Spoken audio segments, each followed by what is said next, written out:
reindeer ears. Hey guys, Victoria here, and welcome to the Geeky Sandbox. That time of year where everyone's talking about their top 10 favorite TV shows, 5 best movies of the year, and I'm not going to be any more different because I would love to talk about that stuff. These are not going to be in any particular order. One of the ones I'm definitely going to mention is Across the Spider-Verse. I was able to see Across the Spider-Verse with Steven, and it was fantastic. The time we had to spend to wait for it was absolutely worth it, and I definitely recommend it to anyone who loves Spider-Man, who wants to know more about Miles Morales, and who really truly enjoys a visual spectacle, and spectacle in a positive sense. Like, the animation style has positively influenced the film industry and other artists across the internet, across the world that I've seen, and it's fantastic. It's a great story, and I think that people from all sorts of backgrounds can truly enjoy it. And I'm gonna cheat and kind of combine these together. Barbenheimer. For those of you who don't know, obviously Barbenheimer is Barbie and Oppenheimer, but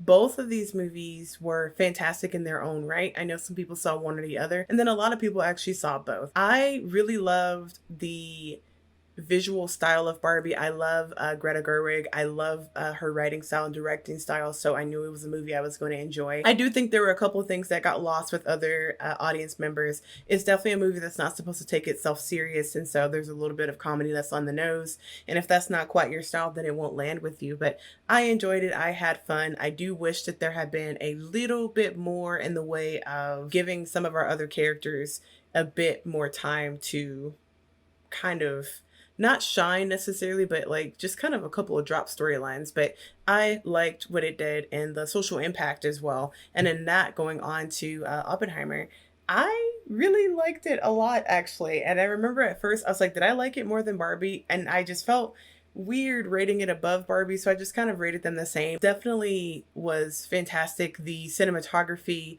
the way it was written, the performances. You guys know I love Robert Downey Jr., so this is a no-brainer. It was fantastic. His performance was awesome. Cillian Murphy's performance was awesome, and I definitely recommend it to anyone who has not seen it yet. It was great, and it's something that stuck with me long after I saw it. Sometimes those types of movies aren't everyone's cup of tea, but I definitely recommend, if you're looking to step outside of your comfort zone and you do want to see something that is kind of like a historical piece or a historical retelling of something that happened. Iron Claw, when I was thinking about making this list, I had not seen Iron Claw yet. Not only am I a huge wrestling fan, I have not watched wrestling frequently in quite some time, probably about a decade possibly, but I do go in and peek in on some of the wrestlers that I used to follow that are still doing work, and also some of the newer folks on the rosters out there, and of course like local smaller scale wrestling and stuff like that. I always think that stuff is pretty awesome. I love the choreography that they do. I love the storylines and the writing and all that stuff. So of course Iron Claw really appealed to me, especially because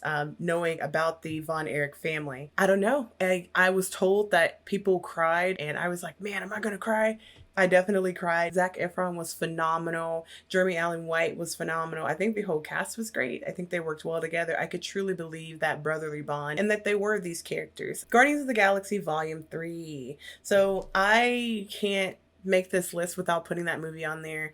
It was a fantastic love letter to everything that the Guardians stood for, and just the journey from, I don't know, Peter Quill causing chaos and everyone forming the Guardians of the Galaxy. Just kind of seeing James Gunn, like I said, write that love letter to the cast and crew, and also just an homage to that portion of his career. I thought it was well done. I know that some people, they kind of felt like it was a bit overrated or that it was underwhelming. It hit all the tones that I felt like it should have hit emotionally. I liked that the villain was unforgiving. I thought that he did a great job as well. It was nice. It was bittersweet as well, knowing that that'll probably be the last time we see those characters together. Leave the World Behind was one that I watched on Netflix recently. I did a trailer reaction to it, and I thought it was great. It comes from the creator of Mr. Robot, and it stars a ton of amazing people. I love the idea of it. I love that kind of sci-fi thriller kind of storytelling. If you like Mr. Robot, if you like a nice thriller where people have to be isolated and things like that, I think it's worth a watch. Moving on, Godzilla Minus One. Steven actually said this is his top movie of the year. Godzilla Minus One was actually a surprise for me. I know I'm probably going to say this 500 times, but it was so well done. I like the suspense. I like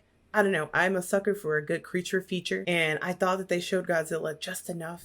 He was perfect. There was a lot of emotion there that kind of like hit me in the heart. That was really good. It was a nice mixture of everything that I felt like the Godzilla movies that they've been making have been missing. Whether you watch subbed or dubbed movies, don't let that stop you. Go ahead and watch Godzilla Minus One. They cloned Tyrone. This one was also a surprise for me. This is a Netflix film, and John Boyega, Tiana Paris, and Jamie Foxx are the leads in this Netflix movie, and it is fantastic. It is quite literally one of the, I mean, literally it's on the list, right? But it is quite literally one of the best Netflix movies that I've ever seen. There's some social commentary there that I thought was very well done. Beautifully shot. I love the colors and just the way that they frame everything as things are unfolding to kind of make you as the audience question the same way our main character is. Blue Beetle. Blue Beetle, I feel so bad, did not get the press run that it deserved. It just felt like they weren't really releasing the trailers, getting all the content up there, and then all of a sudden, boom, it was there at once. It deserved more love than it got. One of my biggest regrets this year is not being able to do a review over Blue Beetle. I thought the aspect of family was great in there. I thought the social commentary about cultural backgrounds being affected and how you're treated differently was told nicely through a lens from a director who actually experienced it. Air is the Michael Jordan biopic. I saw Air twice, and it was just as good as it was the first time alone, and then even better with friends to be able to kind of gauge how they were feeling about it. It was great just because it really teaches you a lot just about just the come up of Michael Jordan, if you weren't familiar with that, just how huge of an impact his mother had on his life. Even the whole, I guess the way the machine runs behind companies like Nike and Converse, those guys, just kind of seeing like what it was like for them to have to struggle to be able to get an athlete to wear their shoe. Nowadays, they don't even have to worry about that. And nowadays, athletes and I'd say celebrities in general, they get paid, whereas back then it was just not even heard of. So I thought that being able to learn about the key players involved in getting the sports industry where it is right now was pretty awesome. The Color Purple, which is I think the most recent movie that I've seen. I got to see that with Tristan as well.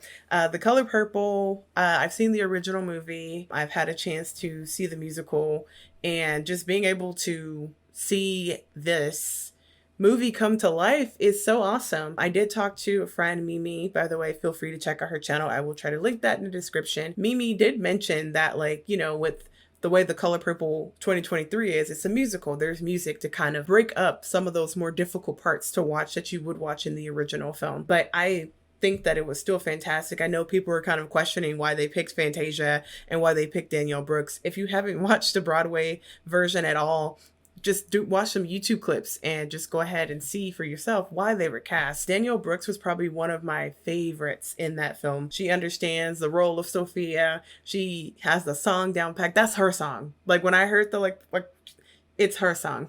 All right, I gotta do some honorable mentions. I know the video is running a little bit long. We're gonna make this work. Beau is Afraid, I'm adding to the list. I was a little hesitant about it just because this movie gave me so much anxiety.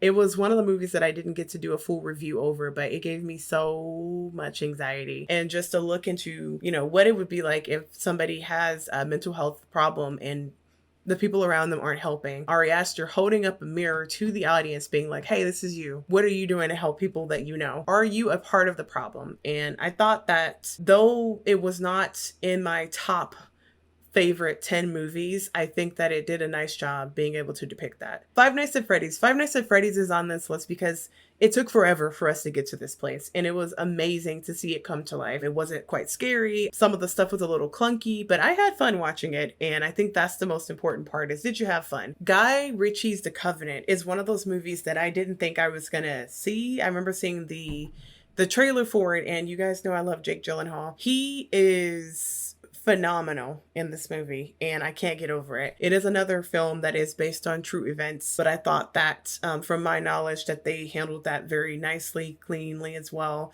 Seems like they did their research, and definitely a lot of stakes and stress there while watching it, but I this is one of the ones I went to go see alone, and I enjoyed it. Talk to Me is one of the movies that I did not get to see in theaters. For some reason, I think it came out during a time where it was being overshadowed by a bunch of other films. And I live in a major city in Texas, and it sucked because I was like, why can't I see this movie anywhere? I got to watch it with my good friend Jazzy. We did a little movie night and we got to watch it together online. It exceeded my expectations. I heard people say it was the best A24 movie, or it was the best horror movie that they had seen. And I don't know if I'll say it's the best horror movie I've seen, but I will say that it was awesome. I was shocked. I was not able to truly predict everything that was going to happen. Every time I thought I had a handle on what was happening in this movie, something else happened that, like I said, exceeded those expectations. That's all I have for you guys right now. I might do another video where I talk about my least favorite movies of the year. If you're new around here,